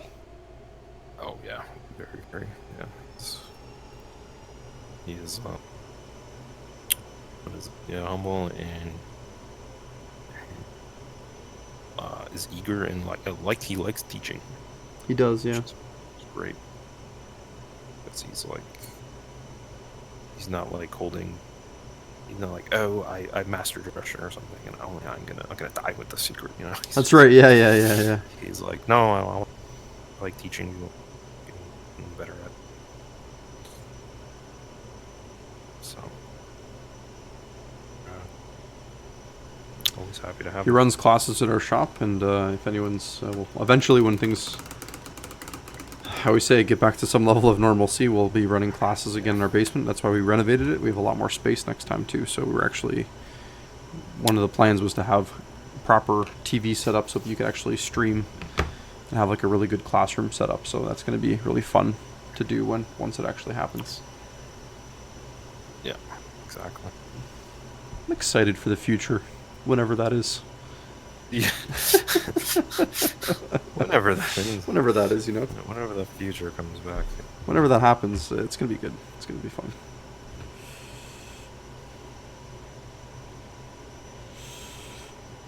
Speaking of Banshee, we're trying to get Banshee over here. We were, yeah, and then he had to have a kid or something. Something happened. Like, he also had like a really weird schedule this year. Yeah, that's right.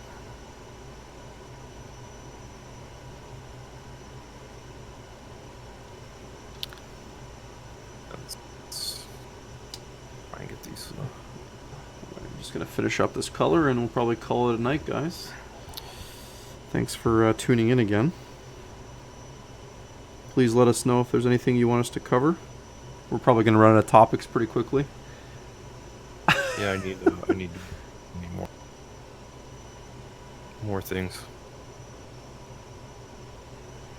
Well, your plan is actually to have some guests on. I was talking to our buddy Craig today, and he's actually going to come on and talk about Flames of War and Team Yankee and kind of just...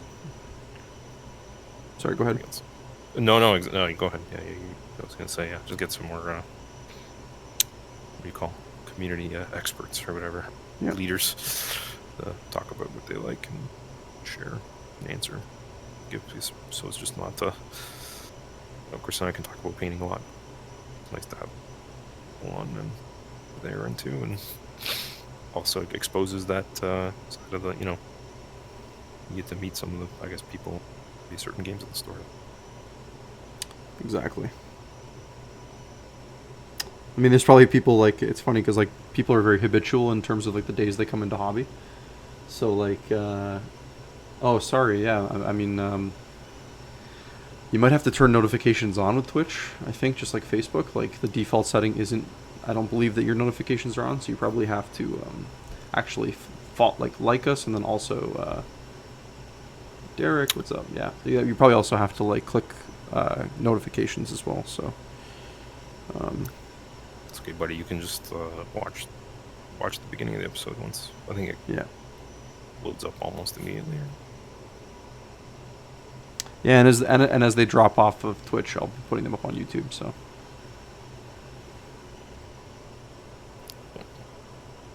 Yeah, Derek will probably be on here at some point talking about how he crushes people at Team Yankee and Flames of War as well. So. Yeah. And Infinity, and every game that Derek plays.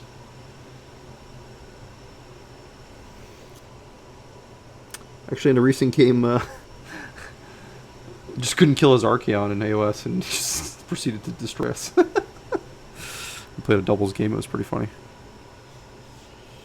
Turns out if you can't kill Archeon, you lose. Who knew? Dude, he's the exalted field marshal of chaos forces. Field Marshal. What did you think was going to happen? I didn't think it was a big deal, you know? No. Hey, sometimes you throw all your chips in to kill something and it just doesn't go your way. Oh, yeah. That happens. If I don't kill this thing, I lose. I lose. Okay. Yeah, should have just got a beer after that combat phase and just called it a game, you know?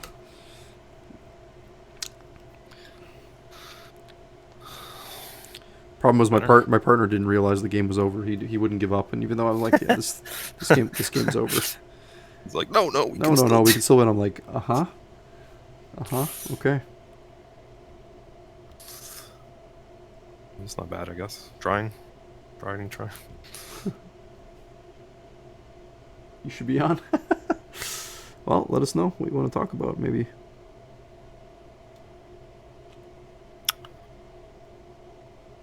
Yeah, we can technology some people in if they want. Yeah. Sometimes. I think the goal was actually one of these days. Whenever customers, Matt, he plays like every little game. And, I think what you meant to say was every little dead game. Every little dead game. He plays mostly dead games. Yeah. You can come on and talk about Dark Age or something or whatever. Please no. Maybe you can do that one without me.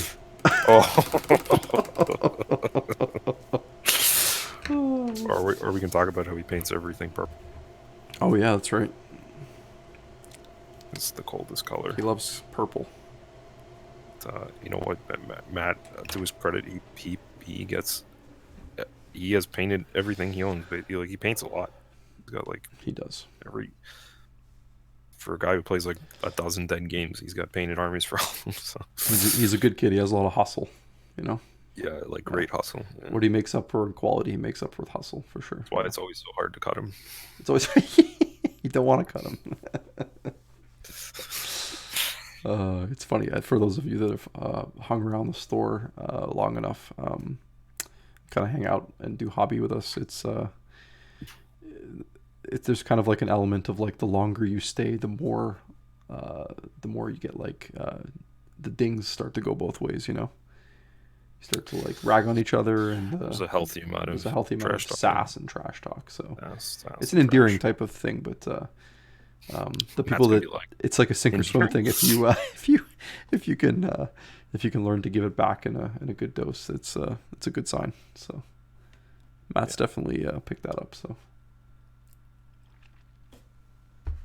he called in today actually, and he got me with one of those like prank calls. Oh, where he's nice. like, hey, I'm looking for masking tape, and I was like, oh yeah, no, we got a couple of, and before I could even finish, he's like, I'm gonna be sticking some War Machine models to bases, and I literally was like, and I think this is a byproduct of me like, I'm not like seeing people face to face as much, so like, my like radar for SAS is pretty heavily down, right? So. My brain was trying to process it, and I was stunned for like 4 seconds of silence. And I was like, oh, wait. That's incredible, dude. I got you. Yeah, he got me good. It was good. That was a got him. Yeah. There's a technique there that he mastered. Yeah, it's good. Yeah, that's good. Anyways, guys, but you can still get your orders in. Like Jay was saying, we've been restocking a lot of hobby supplies. You can fill out the web form on our website, lordsofwargames.com. If you haven't already, follow us on Twitch, on YouTube. We'll be posting some stuff.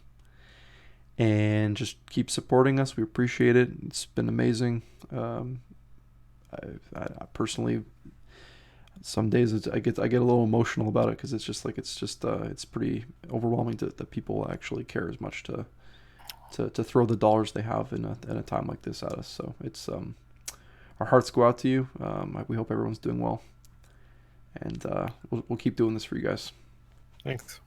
Take care. Have a good night, guys.